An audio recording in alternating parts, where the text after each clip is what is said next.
out the height. And of course, you should know when we are trying to do this, a right angle triangle is not involved because when you have the three sides of a right angle triangle, the height is already given. So you can simply use your half multiplied by base multiplied by height. So in this case, we are looking at how we can calculate the area of other triangles like a scalene triangle, an equilateral triangle, or an isosceles triangle when you have the three sides only. To start with, as an example, I'll be using an isosceles triangle as an example. An isosceles triangle as an example. Let's assume this is 10 centimeter, 10 centimeter, 12 centimeter, and I want to calculate this. A student might see this and say, oh, this is quite impossible since I don't have the height, or start using different methods on how to calculate the height. But what if it's a scaling triangle? That might be quite difficult, in getting the height. So this is just the simple formula to use. The formula is S into bracket S minus A into bracket S minus B into bracket S minus C. I will explain all these terms one after the other. A, B, C here represent the sides, side A, side B, and side C. But how will I get the S? To get the S, I will simply find the perimeter of this triangle and divide it by 2. So S is derived by saying perimeter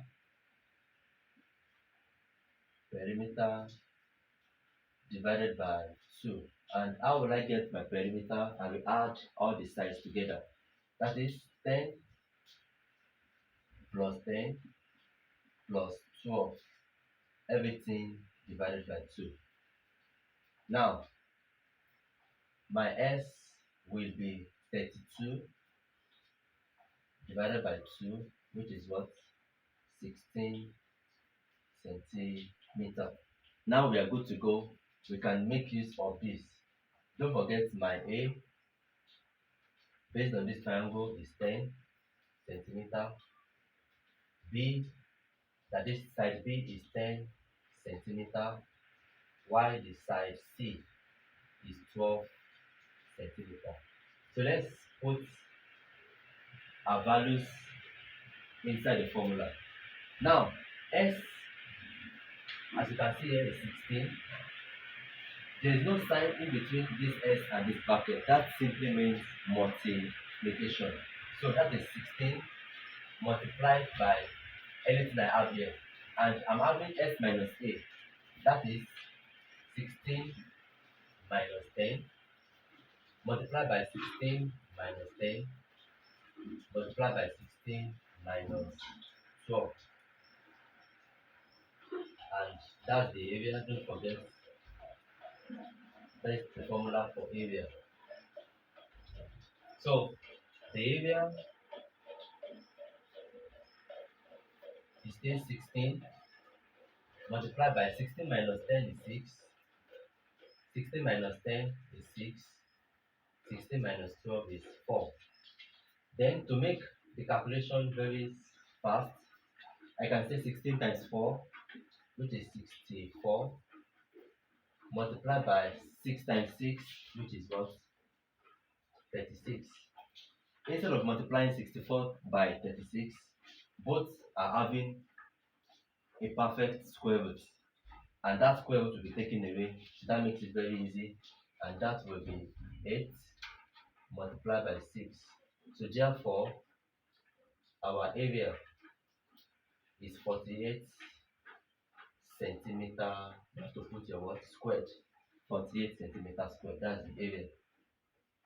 Let's now check if the formula we used is correct and if the answer we derived here is accurate.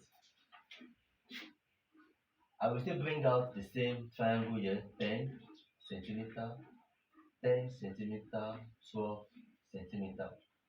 Since this is an isosceles triangle, these two sides are equal.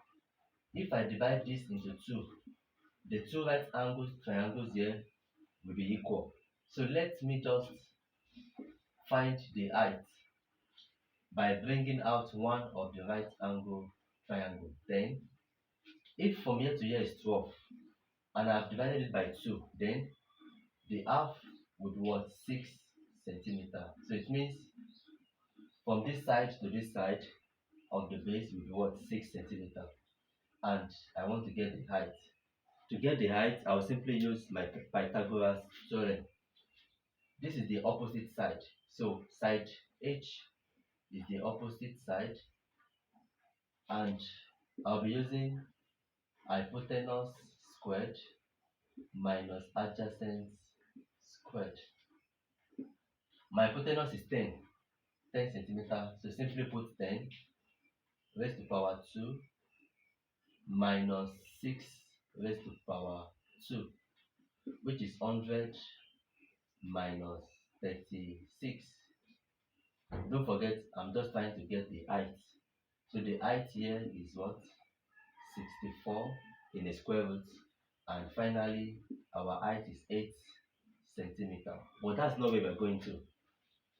This height will be applied in this triangle. Then I'll be having something like this now. The height is 8 centimeter now.